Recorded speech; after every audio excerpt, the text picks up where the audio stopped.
Hey, I have a little story for you about gaslighting. So, yesterday, someone asked me, hey, can you please explain gaslighting to me? I see this term used all the time. I am constantly trying to figure out, it's all over the social media and everywhere else. What is gaslighting? What does it actually look like? So here's a definition.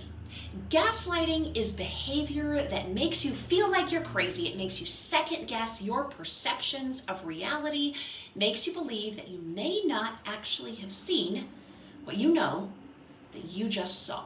Now, here are signs of a very simple, non-malicious example. You have a 4-year-old. He reaches into the cookie jar while he thinks you're not watching. And you're like, hey, Johnny, stop eating cookies. And he says, not eating cookies, Mommy. And you're like, yes, you are. I saw you. No, you didn't. Yes, I did. I saw you with my own 2 eyes, sweetie. Just touched the cookies, Mama. Didn't eat them. And you're sitting there like, kiddo, I'm not crazy. I saw what I saw, and you have chocolate in the corners of your mouth, sweetie. And he's like, nuh-uh, no cookies, Mama. Nope, you didn't see me eat no cookies, Mama. And very effectively, in an innocent and completely non-malicious way, your child is trying very hard in their immaturity and their lack of honesty, and maybe their fear of getting caught.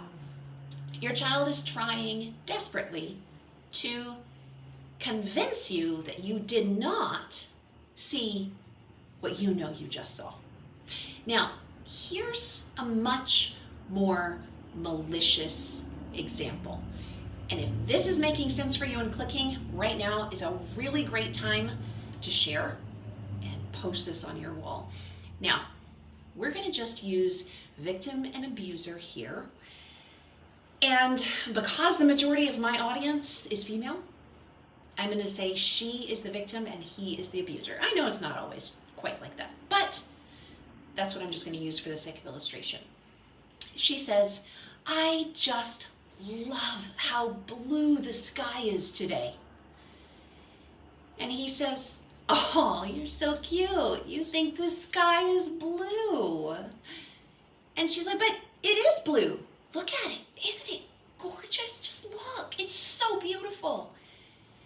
And he says, honey, everyone knows the sky is orange. Who told you it was blue? And she's blinking in shock. She's like, what are you even talking about? And he's like, look up. You see that? That's orange. Are you freaking colorblind? And she's like to herself, wait, what? Have I been calling orange blue my whole life? How did I make this mistake? Am I colorblind? Maybe I should get my eyes checked. Maybe I have a disorder. Oh my goodness. How have I been calling colors like the wrong names ever since I can remember? Wow, how did this happen to me? And while she's in this swirling sense of doubting her reality, he keeps going and he says, you know, honestly, I'm probably the only person brave enough to tell you the truth about this. But babe, all of our friends know you're colorblind. They even joke about it when you're not around. And she's like, whoa, what? Everyone else thinks this about me too? You mean, how did I not know? They laugh about me being colorblind when I'm not in the room? They joke about me like I'm an idiot? I'm the only one who doesn't know this? And he says, well, honestly, I mean, your girlfriends are probably just scared you'll fly off on them, you know, like you always do. Nobody wants to risk making you mad. We all know how you get when you don't get your way, so they're just being nice, preserving the peace, and not saying anything because nobody wants to just tick you off. And she's like, but when do I fly off? Really? My girlfriends are scared of me? They don't feel safe to tell me the truth about caused this? What can I say to fix it? I don't want my friends to feel uncomfortable around me. I don't want people to not be okay telling me the truth or correcting me. And then he says, oh, no. No, definitely don't say anything to them. You're just going to make it worse. I mean, you don't want them thinking you're more arrogant and touchy than they already think you are, do you? Wait, they've said this to you? They think I'm arrogant and touchy? How are they even my friends if they think so badly of me? And he says, well, maybe not in so many words, but it's just stuff I've picked up along the way. I mean, the guys in our circle just think it's kind of cute that you think orange is blue. I mean, they know you don't know any better. It's okay. They know. It's all right. You're adorable.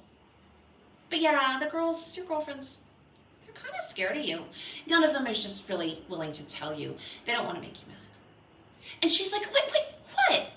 You mean all the men in our friends just think I'm a dumb idiot who calls orange blue? Like, they think I can't tell one color from another. Oh my goodness.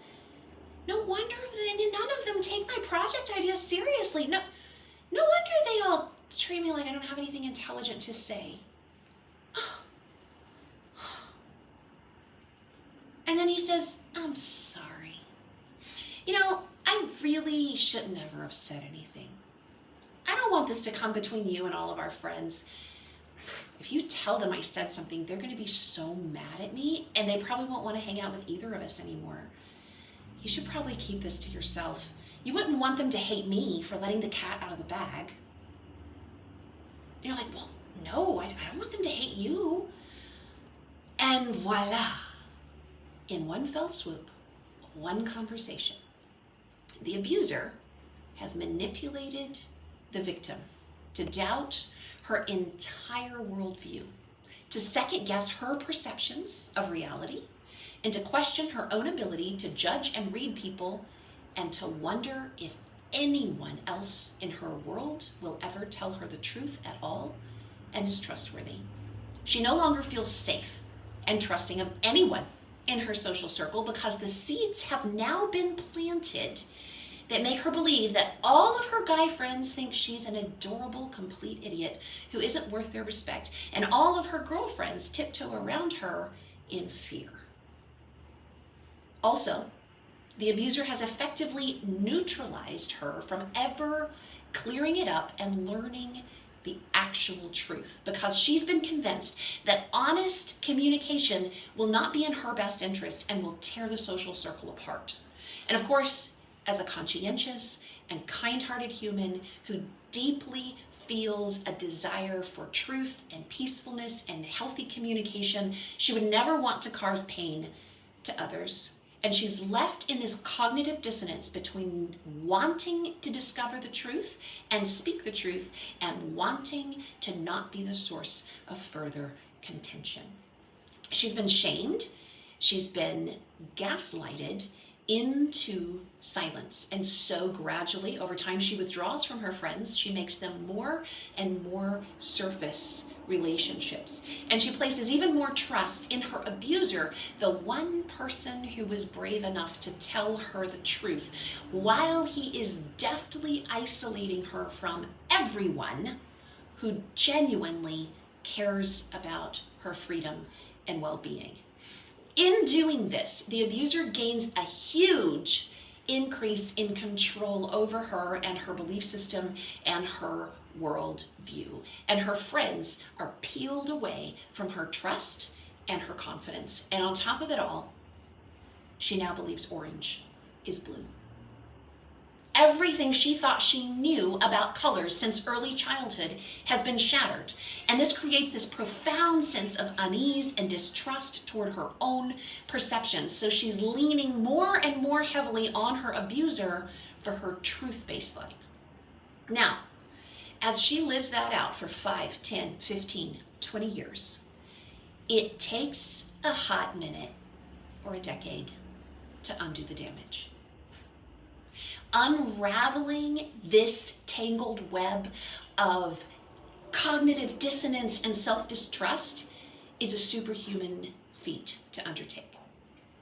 And part of the challenge is that when you begin unraveling the unreality that was said to be real, then how do you know which way is up? Is left left and is right right? Or was that just what you were taught to believe and left is right and right is left? Or was what you believed before you were taught to believe it lies? Or was what you believed after it changed lies? Or are the people who are now saying it to you actually lying new lies? How do you know? And that is the tactic of gaslighting.